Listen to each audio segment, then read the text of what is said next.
conformément à l'ordre adopté plus tôt. Pursuant to order made earlier today, I invite honourable members to rise and observe a moment of silence in honour of our former colleague, the late Honourable Ed Broadbent.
Je vous remercie.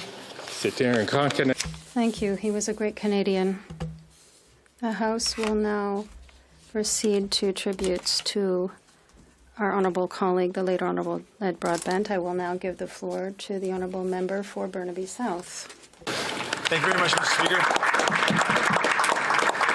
Thank you. I want to begin by extending my condolences on behalf of all New Democrats to the family and friends and those who loved Ed Broadbent, his partner, Francis, his family, and of course his many friends.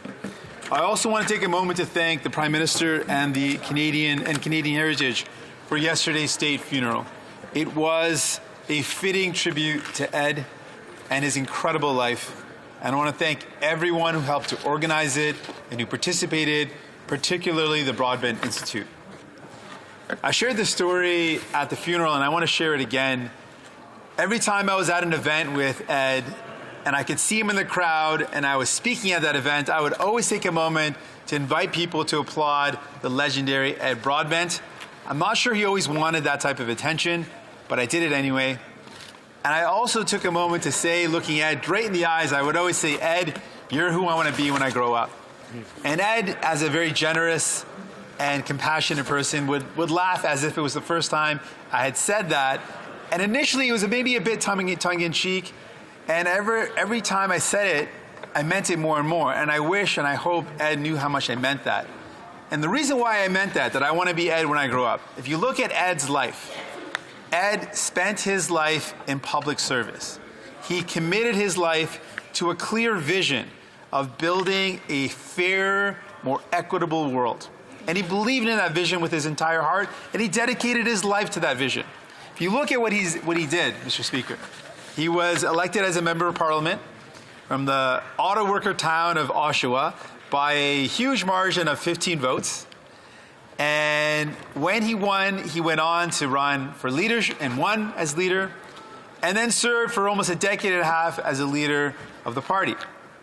Now, that would be a great political journey, and it would have been a significant contribution, and he could have called it a career. But that wasn't enough for him.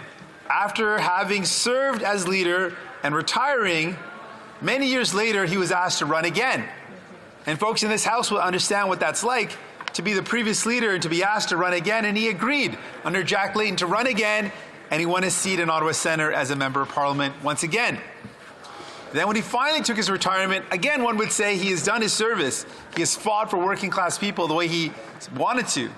But it wasn't enough for him. In his retirement, when most of us would think of lots of ways to spend our retirement, he then founded an institute in his name. Didn't just found the institute, the Broadbent Institute, but was an active participant, constantly finding ways to push forward and grow the institute so it could be a place for working class people, a place for the activists, and to train the future leadership for the movement. He was persistent in his clear pursuit of a vision of social democracy. That's not all. On top of being very active with the institute he founded, most recently he wrote a book, again laying out his vision for social democracy. That's why it's who I want to be when I grow up, to never stop giving back, to dedicate one's life to a vision of a better world. And he made it clear what a better world would look like. For him, Ed Broadbent believed in democracy. But for him, democracy wasn't just the idea of having the right to vote, that the political right or the civic right was not sufficient, wasn't good enough. One also had to have the true elements of democracy, meaning people needed to have economic equality, economic justice.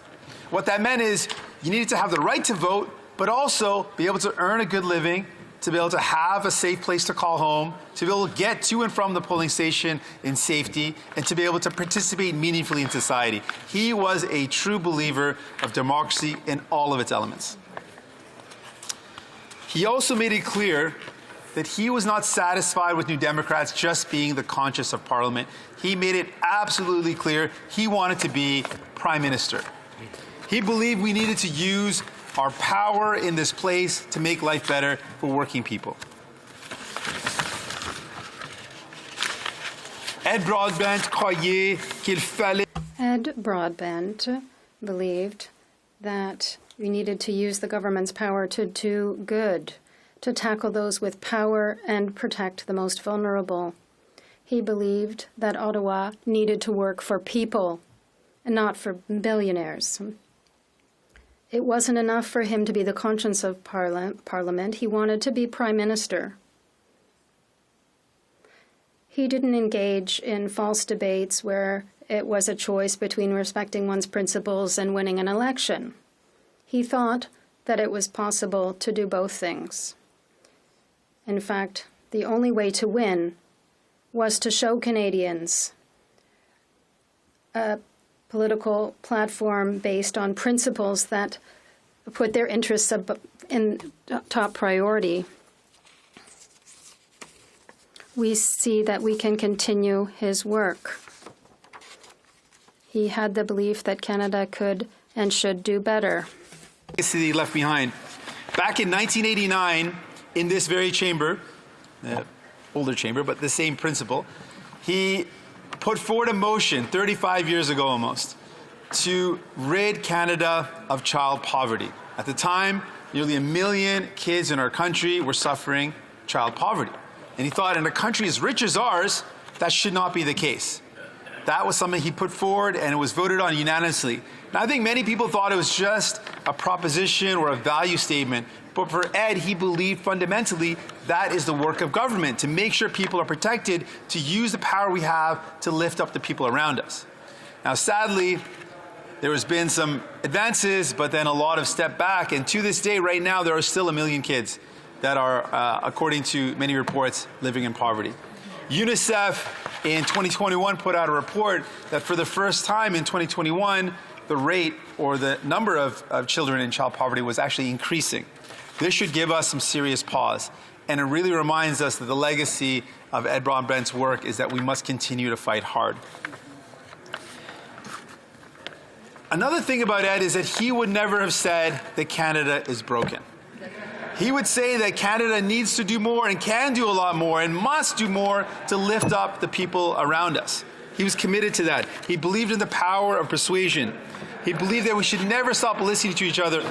I don't mean to interrupt the honourable member from Burnaby South, but I'm going to ask the Sergeant at Arms if he could just go outside to ask people who are outside of the chamber to try to keep things down so that the House can hear the member from Burnaby South continue with his tribute to Mr. Broadbent.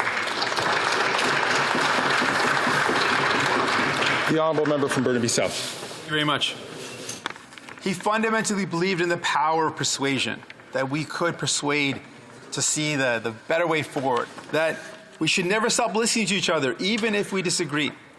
He was not afraid to fight. He would take on a fight directly with the political opponents, but he was also someone that was known for his ability to work together with people, to find the common ground that we could work together on, and to build a brighter future for everyone. He believed fundamentally that we needed to lift up wages. We need better wages. He spoke about not just the rights of women, but the economic rights of women many years ago, when maybe it wasn't as common that people would bring that up. And he reminded us of our fundamental commitment to Indigenous people, something that remained a major priority throughout his life. He spoke to me a number of occasions, and as a new leader of a political party, one that he was such a legend in, I have to thank him from the bottom of my heart for something that he did that was very special to me. Maybe when I was elected as leader, I wasn't what people imagined when they thought about what a leader would look like. And when I first was elected finally as a member of parliament, and I was introduced formally in our caucus meeting, Ed Broadbent was there. And he wanted to use the respect that he had gained, not just in the New Democratic Party, but the respect he had gained across the country, and say that he stood beside me and said that, yes, he belonged. And I thank him to this day for that generosity. In fact, anytime I asked Ed for help, he always said yes. Whether it was advice or meeting up for lunch or coming to introduce me at caucus or campaigning in Lansdowne Farmers Market, he was there for me. And I just can't imagine what that meant for someone that at that age could have been doing so many other things with his time. For him to mentor a young leader just again shows that generosity of spirit, his willingness to continue to give back. And I hope that in the future I could give back even a small degree the way that he did throughout his life. I want to also reflect on his advice that he gave me about the supply and confidence agreement. Now, he was very proud of the work that we did. He told me he was proud of the dental care program, that it was in the tradition of Tommy Douglas to make sure people had access to dental care. So he's proud of that. But he was concerned. Thank you. He was concerned about a number of things, though. He was concerned that in the very New Democrat tradition, he wanted us to do more, and he wanted it to be faster. And he was also very concerned about the Liberals, and he did not want them to be let off the hook. So I promised him that I would make sure I did all those things. I want to say a big thank you to Ed. I want you to know, Ed, that we will not let you down. We will keep on fighting for that vision of a more equitable society that you believed in. We've got lots of work. We're going to keep on fighting. And Ed, you're still who I want to be when I grow up.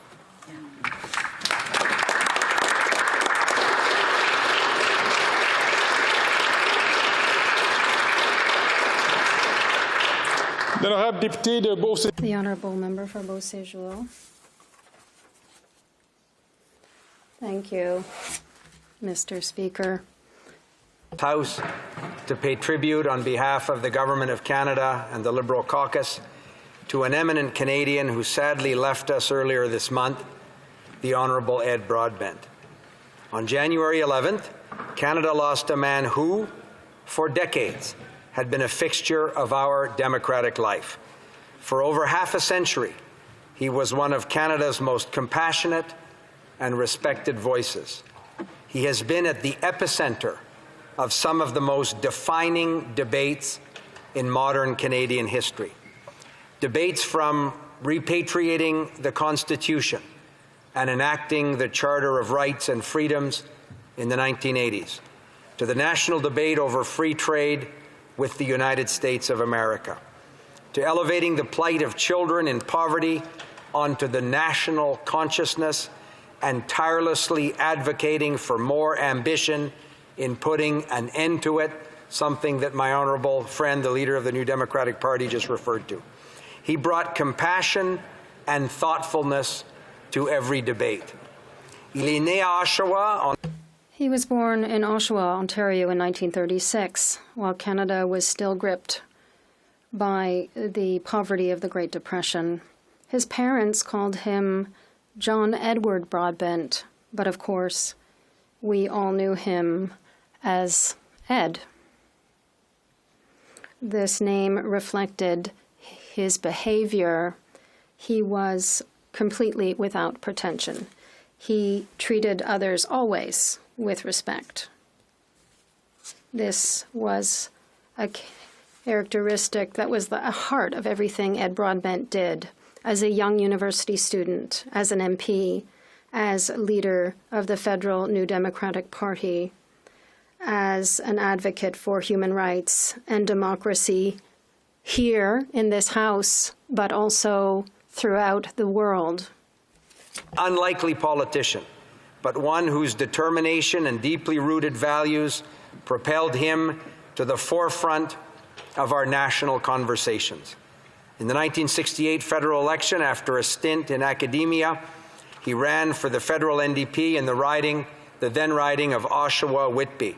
And as my colleague, the NDP leader, said, he defeated his closest opponent that night by just 15 votes in what was, in fact, a close three-way race.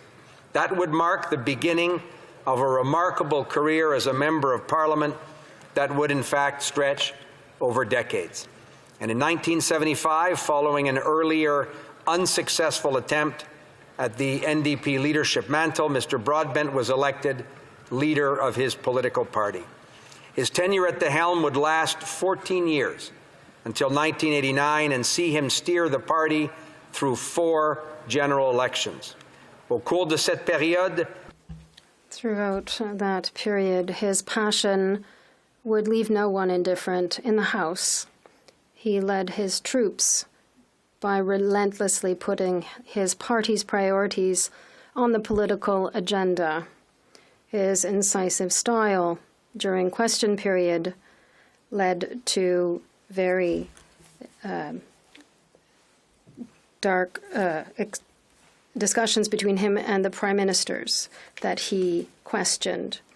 He regularly faced Prime Ministers Pierre Elliott Trudeau and Brian Mulroney, measuring his talent as a speaker and debater with theirs. He proved to be a very stubborn opposition leader and won over the respect of all those who found him on the opposite side of the House. When Ed Broadbent spoke, his parliamentary colleagues would stop what they were doing and they would listen. Mr. Speaker, he showed us the best of what the House of Commons can be. He showed us that in a parliamentary democracy, we can debate each other without stooping to lows. He showed us that the very essence of this chamber is to be a place for debate and the exchange of ideas. in 1989, he was appointed the founding director of the International Centre for Human Rights and Democratic Development, leading the nonprofit's work in countries around the world until 1996. In 2004, as my colleague just noted, he returned to the political arena, winning the riding of Ottawa Centre for the New Democratic Party. Though his second stint would only last 2 years, during this time, Mr. Broadbent brought his trademark thoughtfulness to his interventions and was a source of counsel to many of his colleagues, including me. In 2011, he founded the Broadbent Institute, a social democratic policy think tank built on the Broadbent principles, and thus his legacy continues to this day. On a personal note, Mr. Speaker, I was privileged to get to know Ed and his then wife, Lucille, as they were longtime and close friends of my mother's and my stepfather's. I will always treasure the many evenings at my mother's home, sometimes with a cigar when Mr. Broadbent and my stepfather were there, and it was always the source of an interesting conversation, of wise advice and wise counsel, and like so many who had the privilege of getting to know Mr. Broadbent personally, he also had an important impact on my political thinking, and for that I will always be grateful. Mr. Speaker, Canada is a better place for having had Ed Broadbent as one of its citizens and one of its servants. And this chamber is a better place for having had Mr. Broadbent as one of its members. So as I said, on behalf of the Government of Canada and my colleagues in the Liberal caucus, I want to extend our deepest condolences to Mr. Broadbent's family. May he rest in peace, and may his wonderful legacy live on through the generations. Merci, Monsieur le Président. Thank you, Mr. Speaker.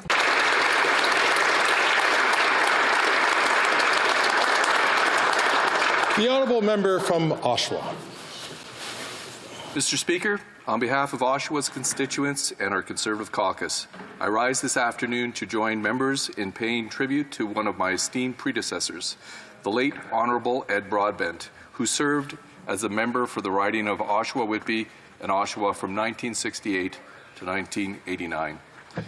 Across my community, from the shop floors of General Motors and the local 222 hall, in hockey rinks, or in any of Oshawa's countless cultural centres, there was only one Ed. After World War II, Oshawa underwent a surge of immigration from Europe.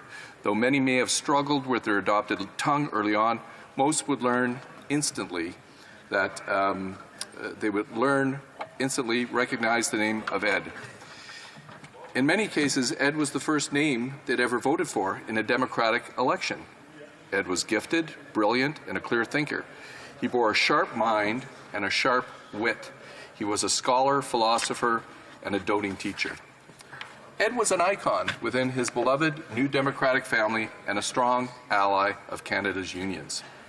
He was lively and engaged, a man who exhibited heart, spirit, and determination, and that's the one thing about Ed. He was always so darn determined and effective. Ed surprised many in Oshawa during the general election in 1968. He edged out our beloved late friend, Canada's first Ukrainian-Canadian cabinet minister, the Honourable Michael Starr, by a mere 15 votes. After one of our city's closest election contests, one beloved Oshawa legend bequeathed his legacy of service and compassion to a rising star. I first met Ed when he was doing the usual politician thing during an election at my front door. To set the Oshawa scene of the day, Mr. Speaker, there was a sea of NDP signs, except for the big PC sign in front of our house. So I stuck around to witness the encounter between my dad, a staunch conservative, and Ed. I thought, this is going to be good, fun to watch. Ed insisted on speaking with my dad, listened to what he had to say, and respectfully bid adieu and agreed to disagree. My father remarked, right guy, wrong party. Ed's hometown success wasn't just due to his political strike, but rather his deep resolve, a profound sense of purpose, and his common touch. And that's something that never changed with Ed over the years, even after politics. Whether driving his Chevette through Oshawa in the 1980s, or in more recent years, out for a jaunt on his bike here in his Centretown neighborhood, he had a smile and a kind word for everyone. When we were both elected in 2004, after my very close win in Oshawa, not quite the 15 votes win that he first experienced, we met on the floor of the House later in the fall. It was a day I won't forget. He greeted me with a big handshake and a warm grin, his hallmark. He shared several words of advice and encouragement. But he was also concerned that an Oshawa boy, me, had somehow ended up on the wrong team. To which I replied, we're both on the same team, Ed. We're on Team Oshawa and we both drive the right cars. He gave me a big pat on the back and said, that's the spirit, let's get to it, Colin. Whenever we ran into each other during those few years we served together, Ed always had a few suggestions and some quite pointed remarks, just like a stern teacher. In 2005, Speaker Milliken hosted a parliamentarian dinner for the newer MPs, and I was pleasantly honored to be able to sit next to Ed. We had a wonderful chat filled with Oshawa stories. I said to him that I learned from him, and he pleasantly replied, maybe a bit too much. Ed came from the era when politicians could be strong opponents but remain cordial and supportive. I'm pleased to have been here long enough to say that I miss those days. As we parted that evening, I remember his words to me. He said, Colin, I wish you the best of luck and future. Personally, I think it was Ed's humorous way of saying right man, wrong party. Gracious with his time, Ed made everyone feel like they were important, and that what they had to say was important. He always put relationships first. Ed cared deeply about those who studied with him, worked with him, or campaigned with him. Though he'll be remembered as one of Canada's most influential leaders, we should recall a man who believed deeply in humanity. Although many folks never agreed with his policies or platforms, there was always an unquestionable earnestness and sincerity about Ed. His efforts were always directed at driving us closer to his understanding of our shared aspirations. Mr. Speaker, I believe this is why so many people in Oshawa and across Canada feel Ed's passing in such a personal way. To Ed's surviving family, stepson Paul, daughter Christine, grandchildren Nicole, Gareth, Caitlin, Brett, great-grandchildren Alice and Freya, and to Ed's life partner Francis and his surviving former spouse Yvonne, we extend our most sincere condolences. Oshawa is forever grateful that you, the Broadbent family, shared Ed with us. We, in turn, are proud to have shared Oshawa's son, our Ed, with all Canadians, and for having known you, Ed. Miigwech, merci. Thank you, Mr. Speaker.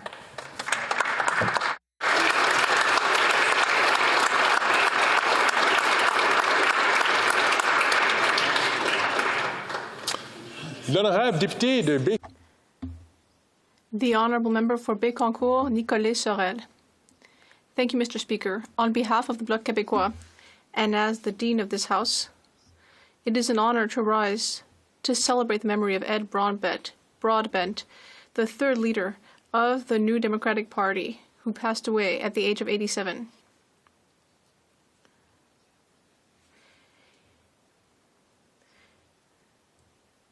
The broader NDP family lost more than a former leader on January 11th.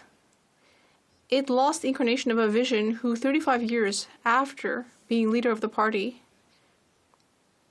had almost become its identity. Believe it or not, I sat in this House with Ed Broadbent as leader of the NDP. From 1984 to 1989, 5 years.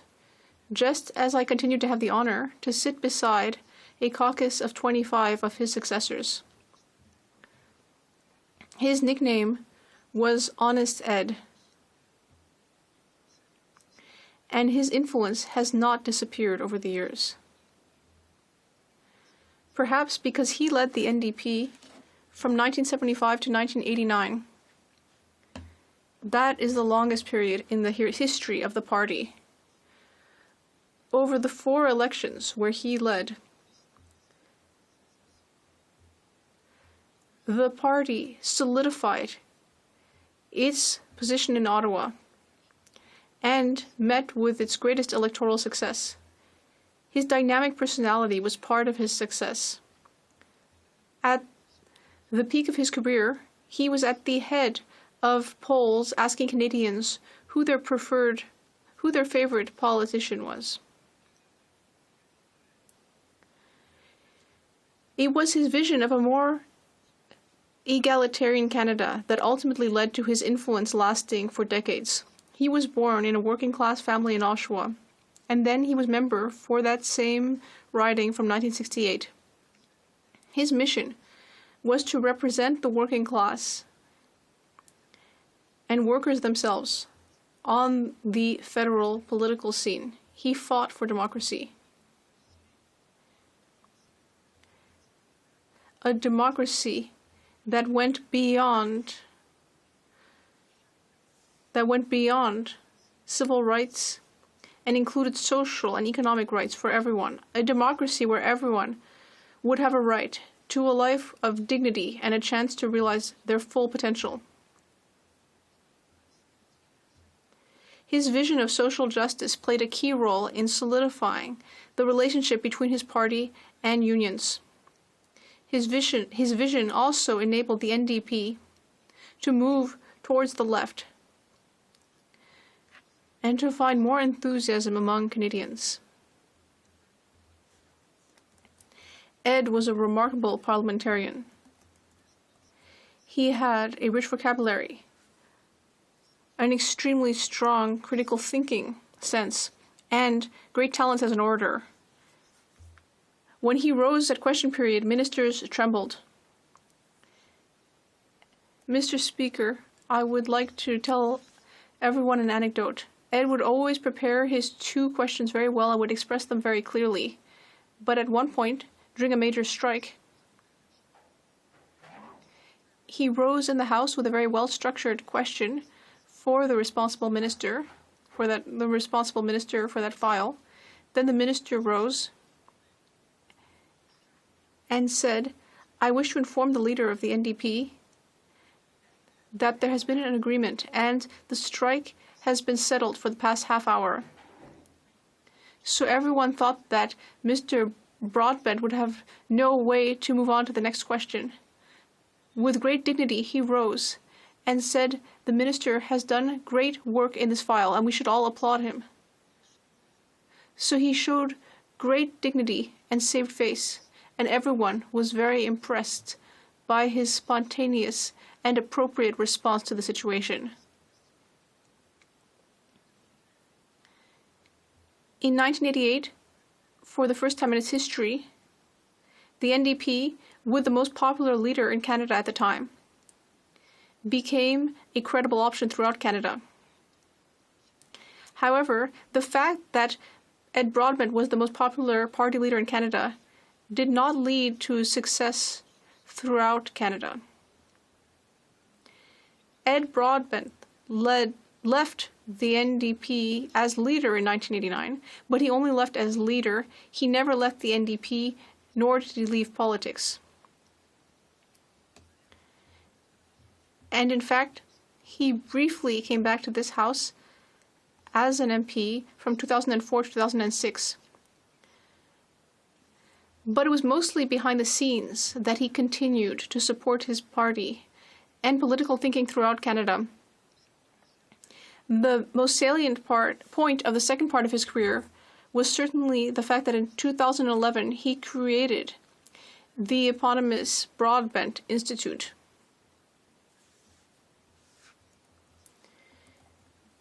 This think tank will perpetuate his vision of politics. With its own media and providing training for activists, the Institute will continue to spread Mr. Broadbent's ideas. For new generations of political leaders like the Mayor of Montreal, Valérie Plante, which was part of the board, Mr. Broadbent is no longer among us, but his influence will survive, as will the memories of him in the hearts of those who loved him. On behalf of the Bloc Québécois, I would like to offer my sincere condolences to his spouse, 2 children, grandchildren, and his great-grandchildren. I'd also like to offer my condolences to his political family in the NDP and all those who knew him professionally or personally. Thank you, Edward Broadbent, for having devoted your life to public service. Thank you.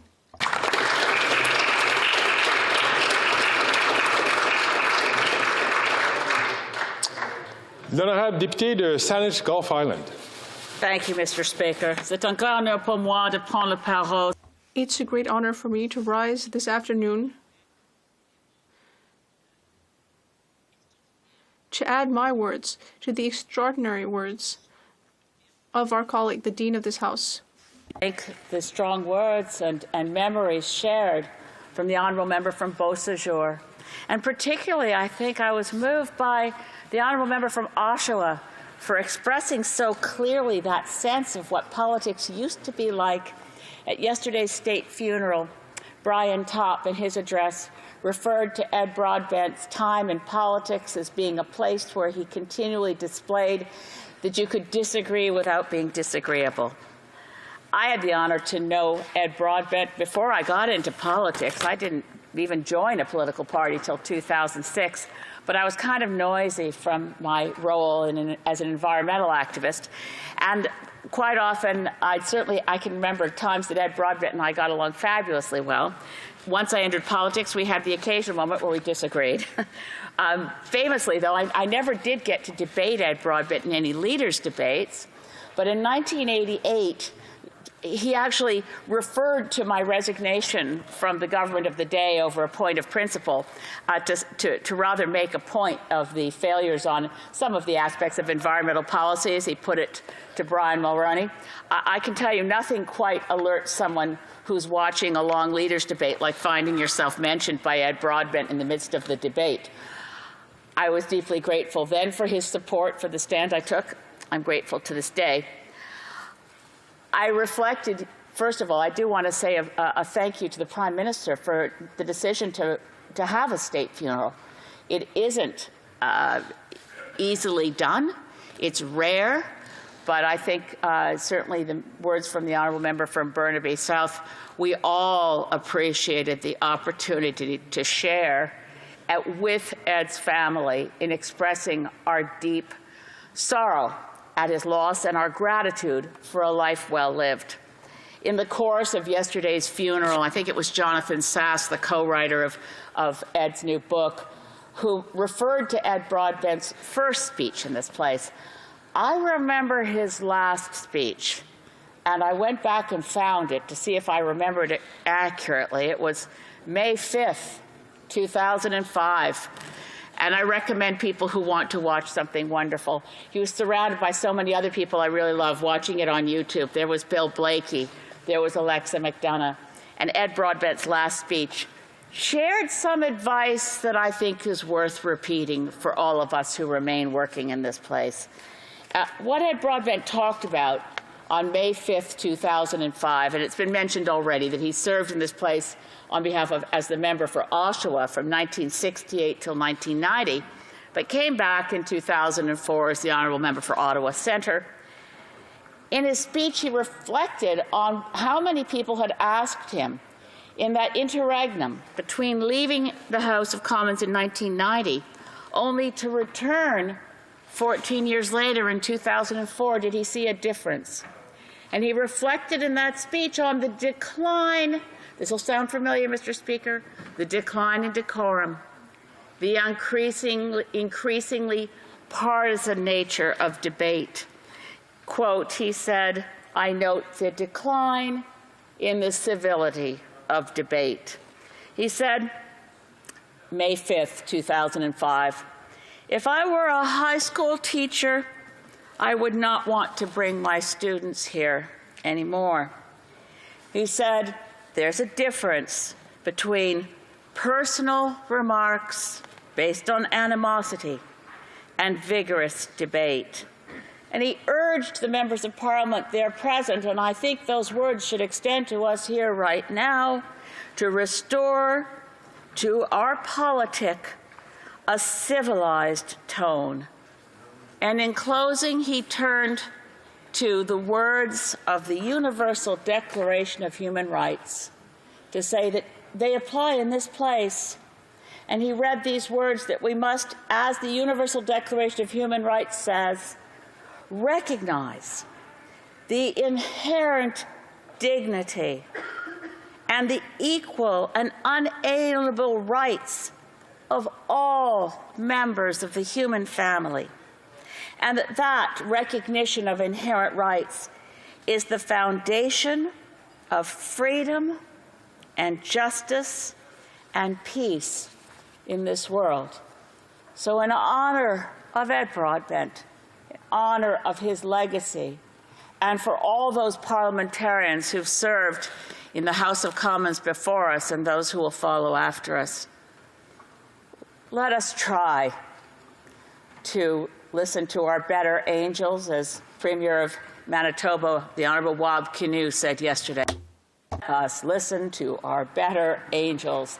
Let the quality and the character of our debate be elevated as we recognize in each other our shared humanity, our common commitment to Canada, and that we agree on far more than those things on which we disagree, that we serve our God, our country, our community, and our planet by expressing ourselves grounded in mutual respect and recognition of our shared humanity.